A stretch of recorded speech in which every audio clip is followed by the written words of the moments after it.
Generating traffic and sales can be a challenge for online merchants. But selling on the Walmart Marketplace puts your products in front of millions of customers who shop on Walmart.com. And right now, sellers who join Walmart Marketplace can save up to 50% on referral and fulfillment fees for the first 90 days. So get started today. Head over to marketplace.walmart.com/savings. That's marketplace.walmart.com/savings. Welcome to E-Commerce Conversations, a podcast by Practical E-Commerce. Hello, this is an e-commerce conversation for Practical E-Commerce, and I am Armando Roggio. The Amazon Marketplace includes nearly 500 million products from something like 2 million sellers, and that's a lot of competition for businesses, introducing new products to the marketplace or trying to sell retail products in the marketplace. And in fact, being competitive on Amazon is exactly what we're going to discuss today with Casey Goss. Now, Casey is the co-founder and CEO of Viral Launch, a software and services platform helping brands to source, launch, and dominate on the Amazon Marketplace. Casey, thank you for being with me today. Thank you so much, Armando. I really appreciate the opportunity. As we get started, I just kind of want to learn a little bit about you. Take just a little bit of time and talk about your journey. How did you come to be the co-founder and CEO of Viral Launch? Yeah, so kind of a little counterintuitive. So I actually, I've never sold anything on Amazon. I had no idea, I didn't know anything about Amazon until a friend of mine showed me that he was selling, and I think he was like 19 at the time. We were both in college. I'm 24 right now, so this is probably 3.5 years ago or so, and he was making, thousands and thousands of dollars a month in college, kind of as this little side job. And so I was super interested. I kind of had my own thing going. I was going to college, running track, studying business, and taught myself coding on the side, and kind of dropped out of school building these apps around this technology called iBeacon. And this is when my friend Jordan, my co-founder, came to me. He had kind of always wanted to start a business together. And he's like, hey, man, there's plenty of opportunity in this Amazon space. We should really do something. I have this idea. I think we'd be able to make, around $10,000 a month. And all we have to do is just throw up a couple of websites. And so $10,000 a month at the time was like an insane amount of money. So I was like, okay, this sounds super easy. I'll do this on the side so I can keep doing my app stuff. And things kind of just kicked off from there. So now, obviously, you've grown from just a few web pages out there. About how many customers do you guys have, and how many folks are you helping? Yeah, so we have worked with a little over 4,500 brands right now. Our client base is in around 8,000 now.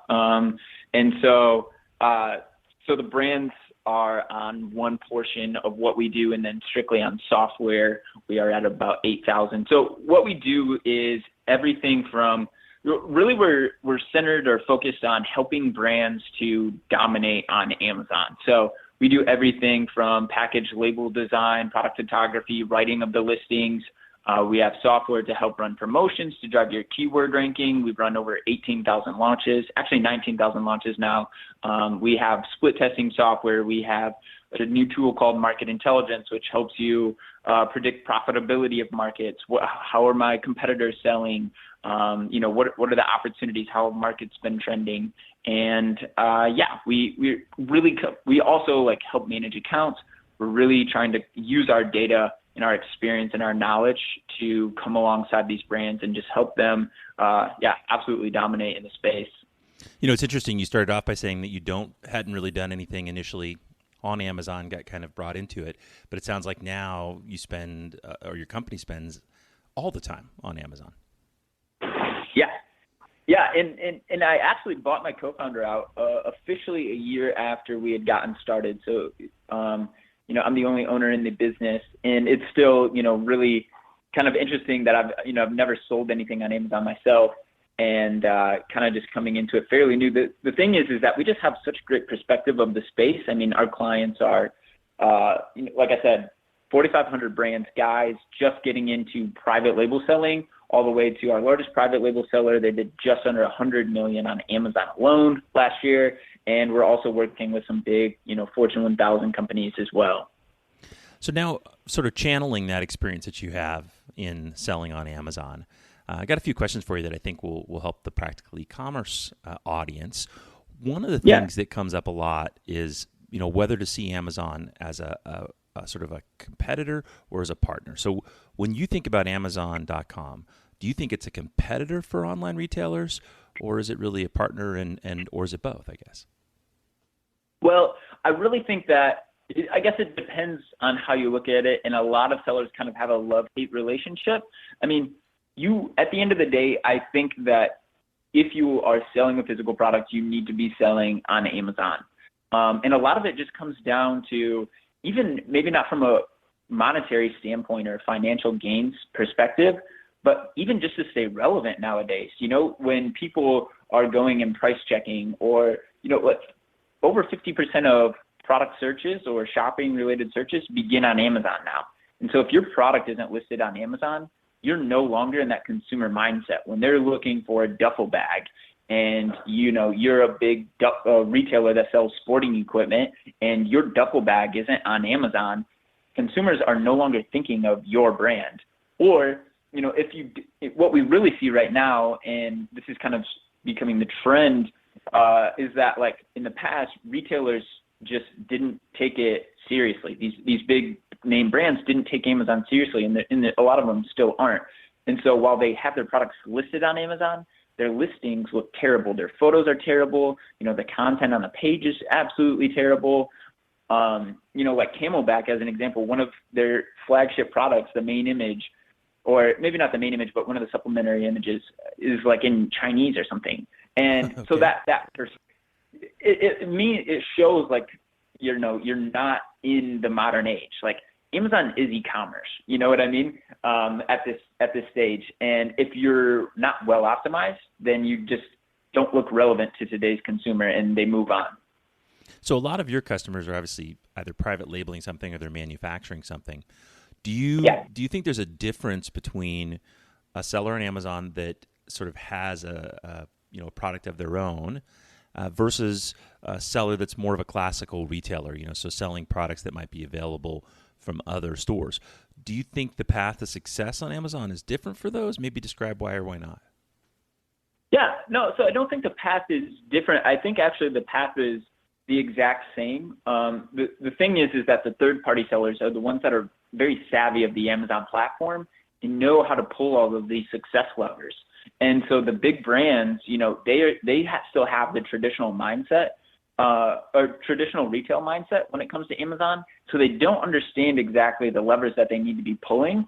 And so that is, the opportunity for these major retailers, these third-party sellers. And, our best case study, we helped take this third-party seller, one brand from nothing in June of 2015. They did $35 million last year on Amazon alone, and they are the number 5 brand in their entire category on Amazon. We've had a couple of their products number one product in their category. And the reason being is not because there aren't huge brands to compete with.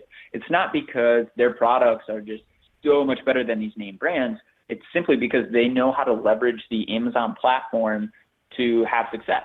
And so I think that what's going to start happening is these brands are really going to pay attention and want to take things seriously on Amazon, and they'll start using services like us, or other Amazon success services to help them to really start pushing back on these third-party sellers.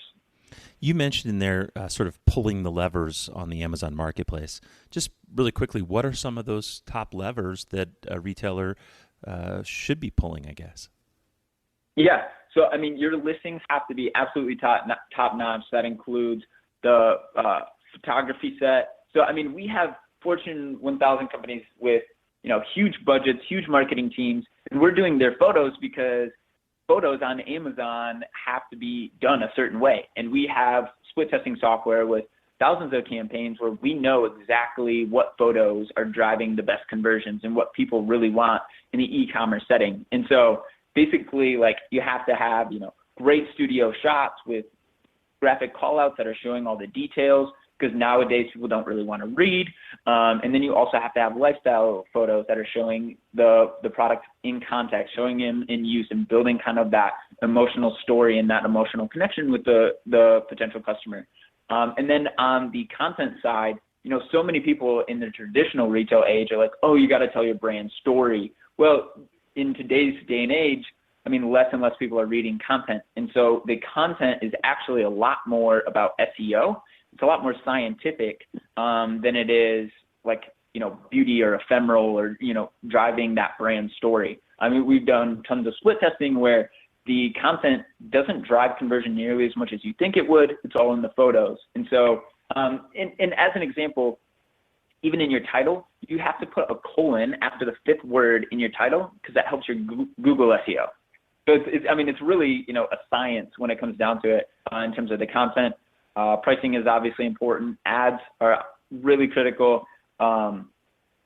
Making sure you have good sequences to drive reviews, and then just leveraging promotions to drive those sales, to drive that keyword ranking.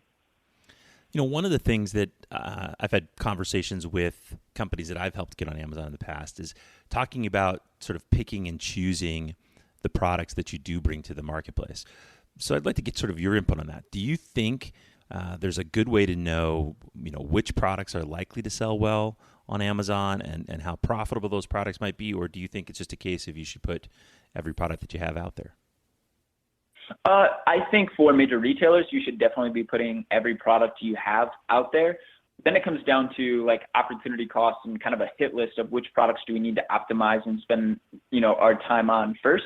So there's, in our eyes, a very clear way to do that. We actually, I had mentioned before, we have this tool called Market Intelligence. And basically, our experience, like I said, 19,000 product launches, we really have it dialed in as to being able to predict what products will do well, which products won't do well, and to what degree they'll do well. How much money am I going to have to spend in order to get this product to do well?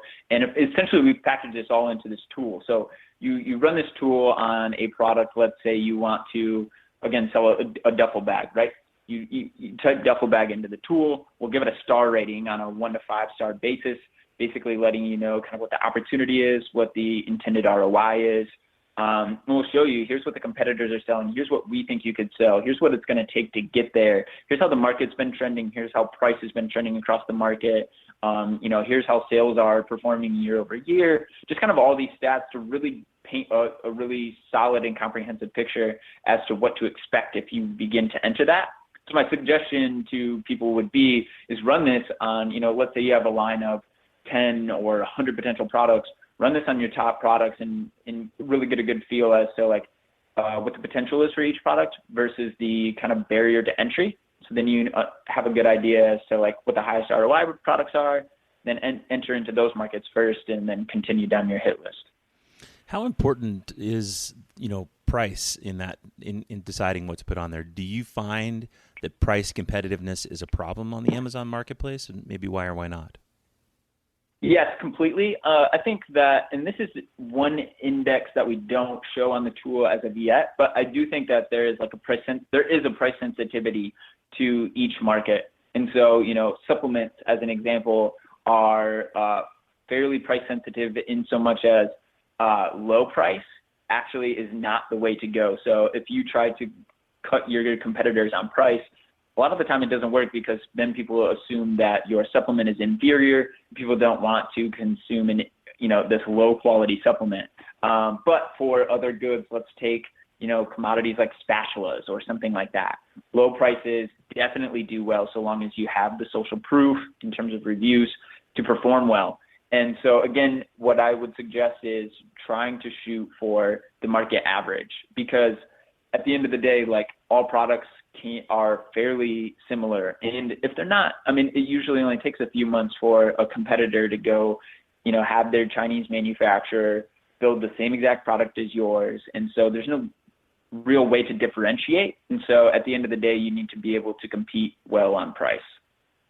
I do think that big brands, so that's more for third-party sellers, big brands have that brand power, which they can then leverage to charge somewhat higher prices, but at the end of the day, people want to clean their brush or, how they want to flip their pancakes. And if they can do it for $5 with this no-name brand versus $10 with this name brand, they're going to go for the $5 a lot of the time. So I'm sort of working around this topic of the intelligence that you're using, or how to, sort of find the products to focus on or optimize first, where you have the best opportunity. Short of using a tool like yours, say I'm a small or mid-sized company just getting into Amazon, are there 3 or 4 things that you would recommend they look for, maybe short of using a software solution? Yeah. So I guess generally in a market, we think that the barrier to entry is the average review quantity. So I would go across products and look at what is the average BSR, so bestsellers rank for the products versus what is the average review quantity. So basically what this kind of calculation, we do it a little bit different. Our tool estimates sales, so we have a good idea as to like how much volume they're doing, but you can kind of roughly do this with BSR with no tool. And so basically I would want to understand how many units are these guys selling, what is my gross margin potential here, or gross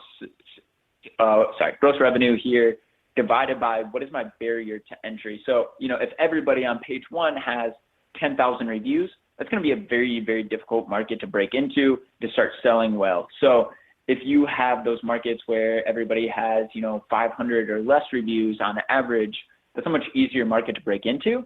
Then I would want to go look at what is the average bestseller rank across the market. And so if it is a low bestseller rank, which is kind of relative, but somewhere around 5,000 to 1,000 in that respective category, then that looks like a fairly decent market to get into. Sales are pretty good. The barrier to entry is fairly low in terms of reviews.